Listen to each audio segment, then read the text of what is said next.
وهو أصدق القائلين وقوله الحق. بسم الله الرحمن الرحيم.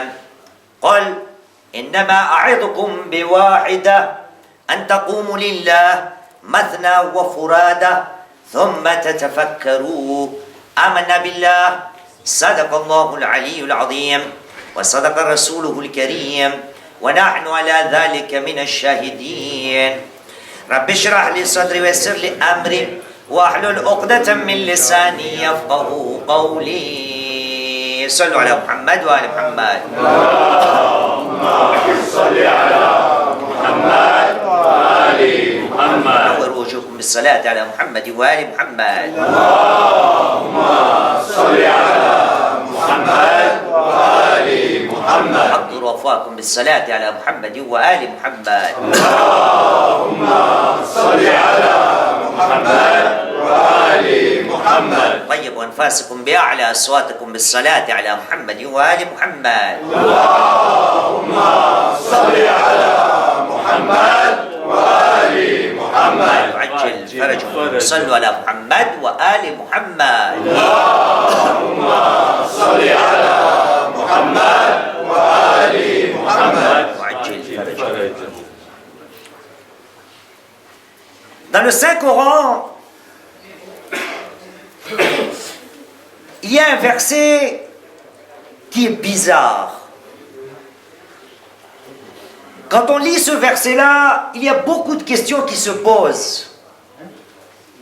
Et quand nous nous posons ces questions à propos de ce verset, il nous semble bizarre pourquoi Allah subhanahu wa ta'ala a mis autant de points sur les i dans ce verset, et en même temps, ô combien Allah subhanahu wa ta'ala veut nous montrer l'importance du sujet de ce verset, qu'il est important pour chacun d'entre nous d'y réfléchir.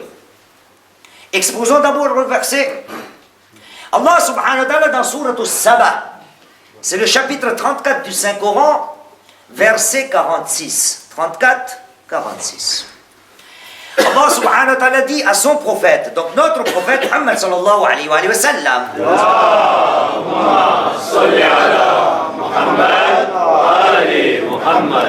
il lui dit Bismillah ar-Rahman ar-Rahim, Qul innama a'idhukum biwahida. Qul innama a'idhukum biwahida. Ô mon prophète, dis-leur à qui? Aux idolâtres, aux polythéistes. Dis-leur à tout le monde, dis-leur que je ne vous conseillerai un seul conseil, un seul. Je vous exhorterai un seul conseil. La question qui se pose, pourquoi Allah subhanahu wa ta'ala dit à son prophète de donner conseil à ce peuple, et en même temps il lui dit, tu dois leur donner un seul conseil. Pourquoi? Est-ce que Allah subhanahu wa ta'ala a un seul conseil à donner? En général, le Coran en entier est conseil partout. Et d'ailleurs, tous les prophètes l'ont dit et l'ont prédit que nous sommes venus pour conseiller l'humanité. Et au meilleur des prophètes, Allah subhanahu wa ta'ala dit, tu dois leur conseiller un seul conseil. On va prendre une seule preuve. Il y en a beaucoup, hein? On va prendre un seul. Ou une seule preuve. Par exemple, Nabiullah Hud. Il y a un chapitre dans le Saint-Coran, c'est le chapitre 11 du Saint-Coran, Surat Hud. Mais Allah subhanahu wa ta'ala parle à propos de Nabiullah Hud dans le chapitre 7, Surat Al-A'raf, verset 68. 7, 68. Allah subhanahu wa ta'ala dit à propos de Nabiullah Hud, et il dit Bismillahir Rahmanir Rahim. Wa uballighu risalati Rabbi wa ana lakum nasihun amin. Je suis celui qui vous communique les messages du Seigneur, de mon Seigneur. Et je suis pour vous un conseiller digne de confiance. Voyez-vous, donc Allah subhanahu wa ta'ala, dans notre verset dit à son prophète, tu dois conseiller un seul conseil. Et de l'autre côté, il en parle à propos d'un autre prophète, en l'occurrence Nabiullah Hud alayhi salam, et il lui dit, que lui disait que je suis un conseiller digne de confiance. C'est-à-dire Allah subhanahu wa ta'ala est en train de dire que tous mes prophètes sont des conseillers pour vous. Mais quand il en vient au dernier des prophètes, le sceau des prophètes, le meilleur des prophètes, le saint des saints, le chef de tous les prophètes, Muhammad sallallahu alayhi wa sallam, Allahumma salli ala Muhammad wa ali Muhammad. à lui il dit, Qul, dis-leur, innama, alhamdulillah, les frères qui comprennent l'arabe. Le mot innama, c'est harf hasr. C'est une conjonction de coordination. Et là, Allah subhanahu wa ta'ala dit, tu dois limiter innama. Voyez-vous, innama, nous l'utilisons souvent. Chaque fois qu'il y a un discours, on vous en parle. Bismillahirrahmanirrahim. Innama waliyukum Allahu wa rasuluhu. 5, 55. 49, 10. À propos des frères. Innama al-mu'minuna ikhwa. 33, 33. Innama yuridu Allahu liyudhiba ankum ar-rijsa ahla al-bayt wa yutahhirakum tathira. Allahumma salli ala Muhammad. 590, 591, innama al-khamra wal maisir, et ainsi de suite. Allah subhanahu wa ta'ala utilise le harf asr, cette conjonction innama, quand il voudrait limiter les choses. Et là, Allah subhanahu wa ta'ala dit à son Qul innama a'idhukum biwahida. Dis-leur que je ne me limiterai qu'à un seul conseil. Quel est ce conseil? Si Allah subhanahu wa ta'ala dit de se limiter à un seul conseil, c'est que ce conseil doit être primordial. Ô combien il doit être important que c'est le résumé du message d'Allah subhanahu wa ta'ala pour chacun d'entre nous. قل إنما أعظكم بواحدة أن تقوموا لله مثنى وفرادى. Voici le conseil. Vous devez vous lever que pour Allah subhanahu wa ta'ala. Que vous soyez par deux et que vous soyez isolés. Ou individuellement, vous devez vous lever pour Allah subhanahu wa ta'ala, ou que vous soyez deux, donc père, là aussi vous devez travailler toujours et toujours pour Allah subhanahu wa ta'ala. C'est-à-dire, Allah subhanahu wa ta'ala est en train de dire à son prophète de nous conseiller, de les conseiller, que toutes mes actions doivent être pour Allah subhanahu wa ta'ala. L'intention doit être pour Allah subhanahu wa ta'ala. La décision doit être pour Allah subhanahu wa ta'ala. La réflexion doit être pour Allah subhanahu wa ta'ala.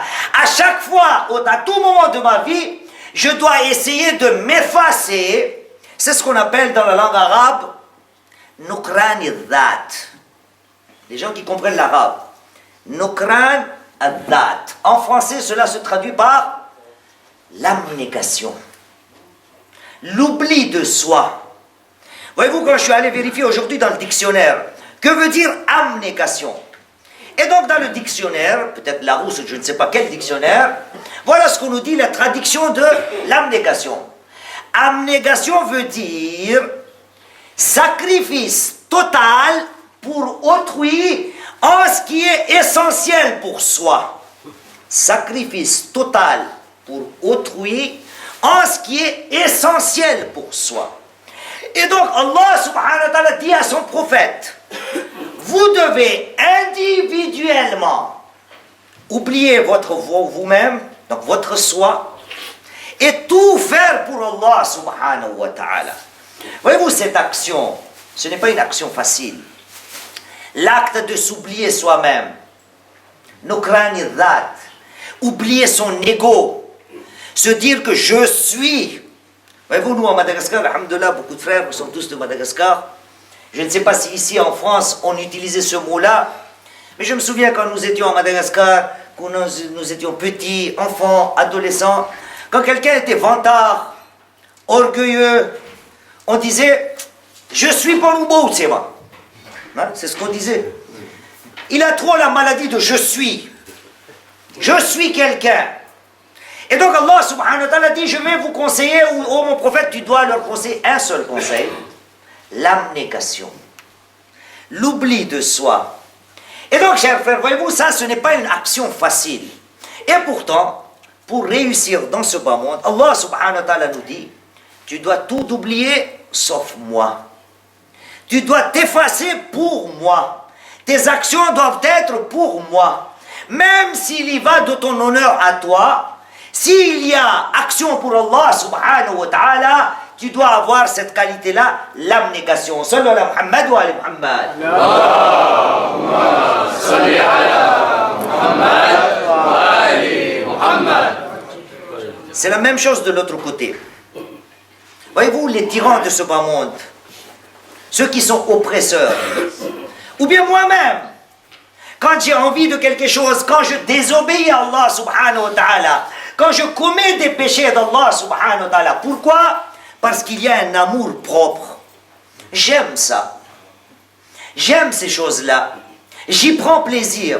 Et je mets de côté Allah subhanahu wa ta'ala. Or, que Allah et le prophète nous demandent, oublie-toi toi-même, tous les plaisirs que tu dois essayer d'avoir doivent être des plaisirs pour Allah subhanahu wa ta'ala.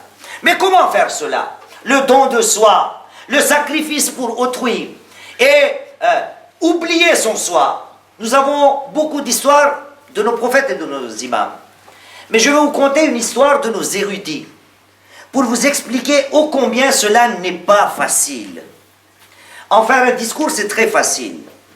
Mais à chaque fois que dans ma vie, l'occasion se présente, je dois penser à ce verset là où Allah subhanahu wa ta'ala dit « Tu ne dois conseiller qu'un seul conseil, l'abnégation. » L'histoire de nos érudits nous relate en Irak, à Najaf, dans les années 1920, Thawratul Ashrin, la révolution de 1920 en Irak.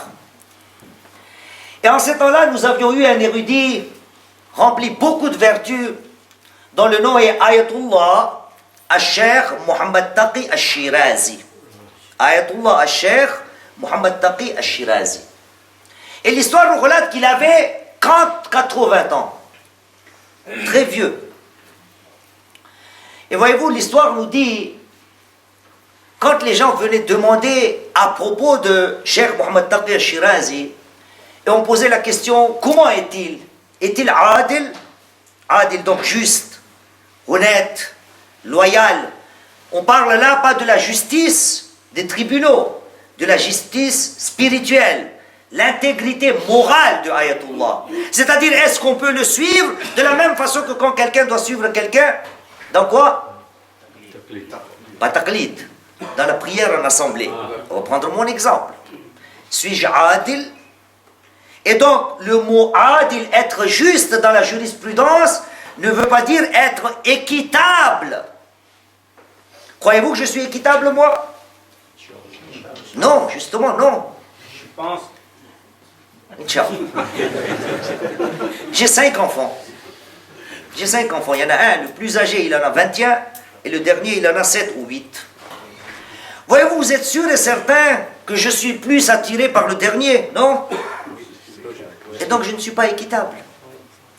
Quand j'amène des cadeaux pour mes enfants, il est sûr et certain que j'en ramène de temps en temps, de plus en plus, pour le dernier que pour le premier. Donc je ne suis pas équitable dans ma vie. Mais en même temps, on ne parle pas de cette équité-là, on ne parle pas de cette justice-là, on parle de l'équité morale, dans le sens de la jurisprudence. Est-ce que je commets des péchés d'Allah subhanahu wa ta'ala qui met une tâche dans ma vie? Et donc quand on demandait à propos de Ayatullah Cheikh Muhammad Taqi al-Shirazi, est-ce qu'il est adil? Les gens disaient, vous nous posez la question, est-ce qu'il est juste? Demandez plutôt, est-ce qu'il est ma'soum ou pas? Au lieu de me poser, c'est pas pour moi ça, c'est l'autre, hein? L'autre cheikh. Sallu ala Muhammad wa ala Muhammad.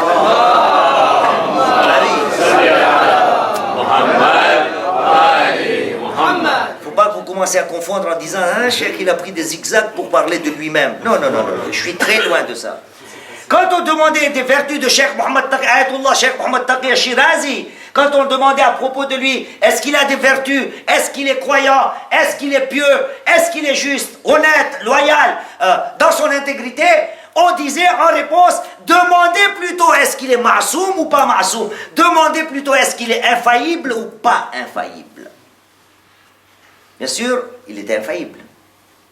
Mais c'est pour nous montrer les vertus du cheikh. Et donc ce cheikh-là a un avis dans le fiqh qui est différent des autres. Il y en a d'autres qui sont de leur avis. Il s'agit d'une question, et vous n'oubliez pas le sujet. On parle de l'oubli de soi. On parle de l'abnégation. Quand notre propre fort intérieur est attaqué, mais nous sommes prêts à le sacrifier pour Allah subhanahu wa ta'ala. Et donc lui, il a un avis différent des autres. Ayatollah Cheikh Mohammed Taqi al-Shirazi dit que si nous devons donner de l'argent à quelqu'un qui va rattraper les salawats et les jeûnes, as-siyam, donc les prières quotidiennes obligatoires, Fajr, Dhuhr, Asr, Maghrib, Isha, quelqu'un qui est décédé, donc pour le défunt, ou les jeûnes du mois béni de Ramadan, Ayatollah a un avis qui dit, pour moi, il n'est pas raisonnable et surtout, il n'est pas permis de donner cet argent à quelqu'un qui n'est pas adil. Quelqu'un qui n'est pas juste. Ça veut dire quoi qui n'est pas juste? Quelqu'un qui ne commet pas des péchés devant tout le monde. Il doit être adil. Bien. Et pourtant, les autres érudits disent non. Ce n'est pas une condition sine qua non. Du moment qu'il y a thiqa, qu'il y a confiance, on va prendre votre exemple, vous êtes, mashallah, devant moi, on ne connaît pas cette personne, mais on connaît, mashallah, c'est quelqu'un qui vient à la prière, c'est quelqu'un en qui on peut faire confiance. Nous avons un défunt qui a raté, par exemple, 2 ans de prière, nous lui donnons l'argent en disant, frère, voilà l'argent, et tu feras 2 ans de prière à rattraper pour un tel marhoum. Nous avons confiance, c'est suffisant. Ayatollah Cheikh Mohammed Taqi al-Shirazi dit non! Je dois être certain de son équité, de sa loyauté, de sa justice morale. Bien, l'histoire nous relate qu'un de ces jours, un pauvre en Irak, à Bagdad, est venu le voir en pleurant, se plaindre auprès de Ayatollah et lui dire: Allah, j'ai pas d'argent, j'ai des enfants à nourrir, j'ai une famille à nourrir, je n'ai rien à la maison. Avez-vous quelque chose pour me donner pour que je puisse rattraper les prières et les jeûnes des défunts? Parce que les gens viennent voir les érudits pour leur déposer cet argent-là, pour qu'on rattrape par la suite les prières et les jeûnes. Entre parenthèses, que soit dit, même ici, si vous avez ces actions à faire, nous sommes à votre service. L'argent sera envoyé à Ayatollah et les prières et les jeûnes pourront être rattrapés. Sallu ala Muhammad wa ala Muhammad. Allahumma salli ala Muhammad wa ala Muhammad. Ayatollah lui répond: je n'ai rien en ce moment. Personne n'est venu me voir en me léguant un dépôt en disant que tu dois ou vous devez rattraper ces prières ou ces jeûnes pour un des marhoums. Et à ce moment-là, le pauvre, celui qui n'a rien, commença à dire des gros mots, à injurier Ayatollah, en disant, par exemple, vous n'êtes que là pour ramasser de l'argent, vous ne faites rien du tout, vous êtes là, comme on dit en français, pour chauffer. Hein? C'est comme ça qu'on dit. Pour chauffer le siège, pour qu'il ne se refroidisse pas. Vous ne faites rien pour les pauvres. Il a commencé à injurier, et il est parti. Après quelques jours, quelqu'un est venu voir son excellence, donc Ayatollah Cheikh Mohammed Taqi al-Shirazi, et lui a donné quelques sommes en lui disant rattrapage pour jeûne et prière quotidienne. Les gens étaient assis autour de Cheikh, et Cheikh a dit à un de ses, peut-être ses collaborateurs, on va dire, dit allez donner cet argent à l'autre. À celui qui m'a insulté, qui m'a injurié. Et donc celui qui était assis était comme moi, il dit: Cheikh, vous n'avez pas un avis qui dit très clairement que celui qui perd sa loyauté, sa honnêteté, sa justice morale, nous ne pouvons pas lui donner l'argent. Et Cheikh, vous savez très bien que nous avons dans les hadiths qui nous disent Sabbul mu'mini haram. Injurier. Sallu ala Muhammad wa ala Muhammad.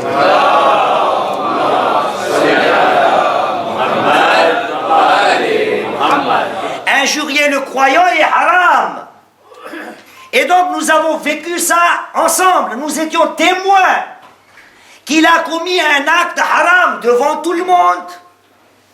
Donc, sa honnêteté est partie, première chose. Et si on va voir Sabbul Mu'min, est-ce que vous êtes croyant ou non? La question ne se pose pas. Parce que nous sommes des gens qui déclarons, demandez plutôt s'il est ma'soum ou non. Un marja à qui on dit des gros mots, un érudit à qui on dit des paroles déplacées, comment est-ce possible pour lui donner? Eh bien, Ayatollah a dit, Sabbul fuqara'i lil ulama, la tusqitu adalatihim. Quand les fuqara, les nécessiteux, donnent ou placent des paroles déplacées envers les érudits, cela ne casse pas leur intégrité morale ou leur honnêteté morale ou leur justice morale. Il a dit ces paroles parce qu'il était choqué et touché, vu sa situation. Il savait comment je vais rentrer à la maison. Que vais-je dire à ma femme, à mes enfants? Et donc, dans l'énervement, il a dit ces paroles. Ce sont des paroles qui ne comptent pas.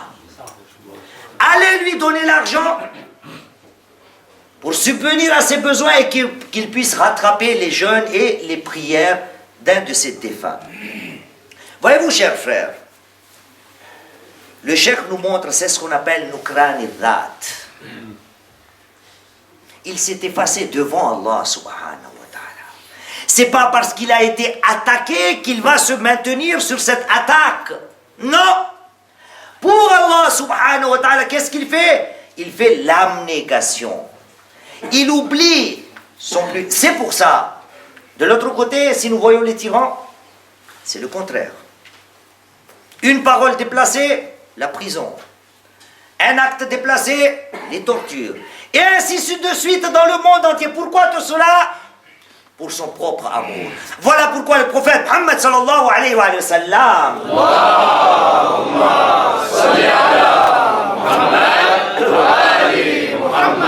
dans ce hadith qui nous est très connu, nous dit Ra'su kulli khatiya hubbud dunya. Hubbud dunya ra'su kulli khatiya. L'amour de ce bas monde est quoi? Le pilier ou la tête ou la raison principale de toute faute ou de toute erreur. Chers frères, en faire un discours n'est pas facile.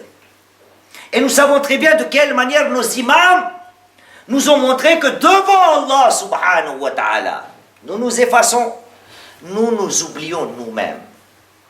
Vous vous souvenez, hier, j'ai mentionné une narration de l'imam Ali alayhi salam.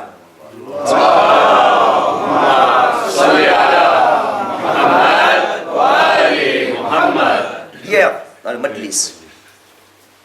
Alhamdulillah, Haji Dhakir, sallu ala Muhammad wa ali Muhammad.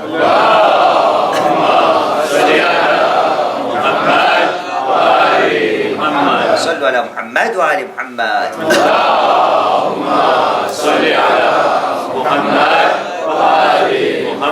Et alhamdulillah, le livre est là à la vente, Inch'Allah, dans notre bibliothèque, La Voix de l'éloquence, Nahj al-Balagha. Mais avant de vous faire part de cette parole, allons voir une des paroles de notre troisième imam, l'imam Hussein alayhi salam.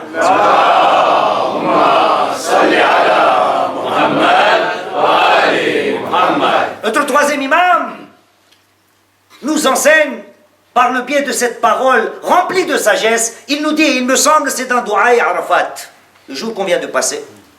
L'imam Hussein alayhi salam dit Amiyat aynun la tarak. Amiyat aynun la tarak. Est aveugle l'œil ou les yeux qui ne te voient pas. Nous sommes tous aveugles, non? Vous voyez Dieu, vous? Qui est-ce qui voit Dieu ici? Nous sommes tous des aveugles. Non, l'imam Hussein al-Islam nous dit que celui qui n'est pas censé reconnaître, qui n'est pas censé s'effacer devant Allah subhanahu wa ta'ala, qui ne voit pas qu'il doit être rempli d'abnégation vis-à-vis d'Allah subhanahu wa ta'ala, c'est quelqu'un qui ne voit personne devant lui, il ne voit que lui-même. Amiyat aynun la tarak. Ça c'est la première partie. Il y a encore mieux. Allah subhanahu wa ta'ala, dans ce même verset, après avoir dit, ô mon prophète, dis-leur, innama a'idhukum biwahida an taqumu lillah, vous devez vous lever que pour Allah subhanahu wa ta'ala. Mais comment? Comment? Mathna wa furada.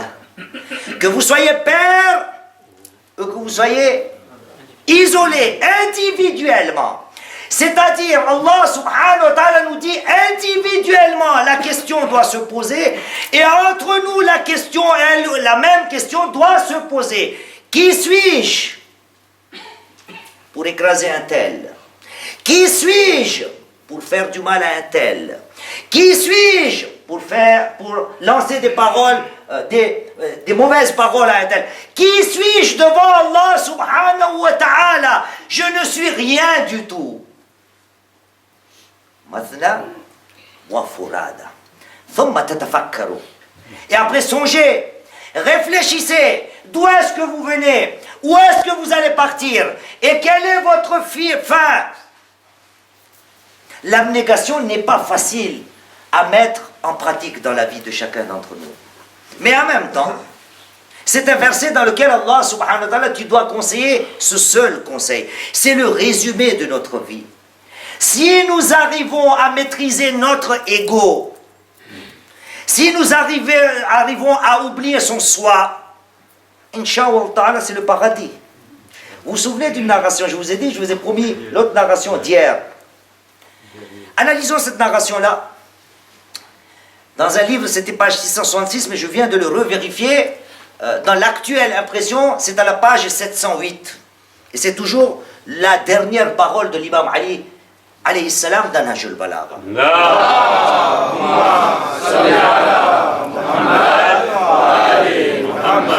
L'imam Ali alayhi salam dit, Ilahi kafani faqran an takuna li rabba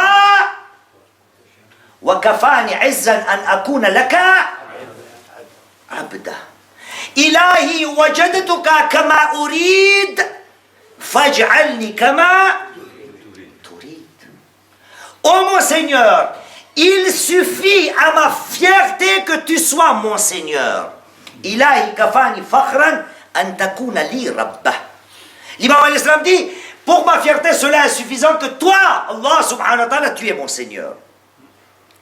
Wa kafani izzan an akuna laka abda. Et en même temps, il suffit à ma gloire que je sois quelqu'un de soumis à toi, que je sois un de tes serviteurs. Mais l'imam Ali ne s'arrête pas là. Il nous montre comment l'imam Ali alayhi salam oublie son ego. Et il nous dit, Ilahi wajadtuka kama urid. Ô mon Seigneur, je t'ai perçu comme je le voulais. Faj'alni kama turid. Fais de moi comme toi tu le veux.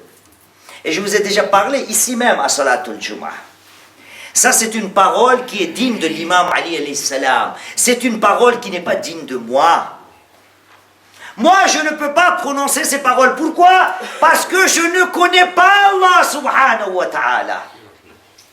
Voilà pourquoi un de nos érudits disait, l'imam alayhi salam a le droit de dire Ilahi kafani fakhran an takuna li rabba wa kafani izzan an akuna laka abda. L'imam Ali a le droit de dire Ilahi wajadtuka kama urid. Oh mon Seigneur, je t'ai perçu comme je le voulais. Mais notre érudit nous dit, ça c'est l'imam Ali qui a le droit de le dire. Nous ne pouvons pas dire cela. Nous devons dire Ilahi wajadtuka fawqa ma urid. Oh mon Seigneur, je t'ai perçu plus que je ne le pensais. Parce que je ne connais pas Allah subhanahu wa ta'ala. Et donc l'imam alayhi salam nous montre de quelle manière il s'efface devant Allah subhanahu wa ta'ala. Mais il n'y a pas que ça. Une dernière narration. On est venu demander à l'imam Ali, Nahj al-Balagha encore. Ya Ali, mal masafa bayna ad-dunya wal jannah. Madmoun. Quelle est la distance entre ce bas monde et le paradis? C'est combien? Combien de kilomètres à peu près? Hein? 4 doigts, 2 poids. Le 4 doigts en l'occurrence c'est bayn al-haqq wal batil. D'accord? Entre la vérité et le faux. Hein? Al-Sharq ou al-Gharb. Voilà, chef, il a dit la distance entre l'Orient et l'Occident. Et il y a un autre qui a répondu ici 2 pas. L'imam alayhi salam a dit Qadaman. 2 pas. De ce bas monde vers le Jannah, 2 pas. L'imam alayhi salam nous dit le premier pas, si tu le poses sur ton ego, le deuxième est direct dans Jannah. Le premier palier, le premier pas sur toi-même, tu t'écrases toi-même, tu t'oublies toi-même, tu n'es rien dans ce bas monde. Qadamun ala hawak ou ala nafsik wal qadamu thani fil jannah. Et le deuxième pas est direct dans le paradis. Voilà pourquoi Allah subhanahu wa ta'ala dans le Saint-Coran dit à son prophète, tu dois conseiller un seul conseil. Et ce conseil est tellement important que si chacun d'entre nous, en résumé, dans notre vie de ce bas monde, si nous arrivons à nous effacer nous-mêmes devant Allah subhanahu wa ta'ala, eh bien, Inch'Allah ta'ala, le paradis est à nous. هذا والحمد لله رب العالمين ربنا تقبل منا إنك أنت السميع العليم بسم الله الرحمن الرحيم والعصر إن الإنسان لفي خسر إلا الذين آمنوا وعملوا الصالحات وتواصوا بالحق وتواصوا بالصبر